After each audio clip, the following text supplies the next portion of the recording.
ગુજરાતના લોકોની પહેલી પસંદ તરીકે ઓળખાતા રાજસ્થાનના એકમાત્ર હિલ સ્ટેશન માઉન્ટ આબુની વાત કરવામાં આવે તો અહીંનો નજારો છેલ્લા પખવાડિયાથી કાશ્મીર જેવો માહોલ સવારે જોવા મળી રહ્યો છે। ત્યારે સહેલાણીઓ બરફની મજા માણતા અને સેલ્ફી લેતા જોવા મળી રહ્યા છે।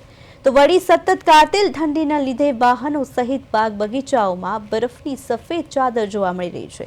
તો બીજી બાજુ બનાસકાંઠા જિલ્લાની વાત કરવામાં આવે તો અહીં મોટા ભાગે ડુંગરાળ અને જંગલ વિસ્તાર હોવાથી ગાત્રો થીજાવતી ઠંડીનો અનુભવ સાથે લોકો દિવસભર ગરમ વસ્ત્રોમાં વીંટળાયેલા જોવા મળી રહ્યા છે।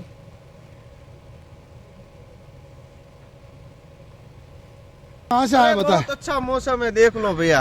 कैसा लग रहा है बर्फ वगैरह देख के आपको?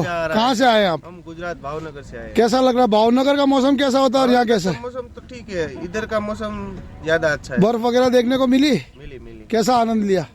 बहुत बढ़िया आनंद लिया।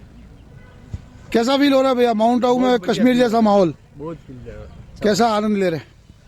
अच्छे से तरह से आनंद ले रहे हैं हम फुल। आपने तो भैया कान वान पे एकदम बढ़िया बांधा हुआ है, जैकेट वैकेट भी जोरदार से पहना हुआ है, कैसा लग रहा है आपको? बांधना ही पड़ेगा ना, ठंडी इतनी है यहाँ। कैसा लग रहा है माहौल? बहुत अच्छा लग रहा है।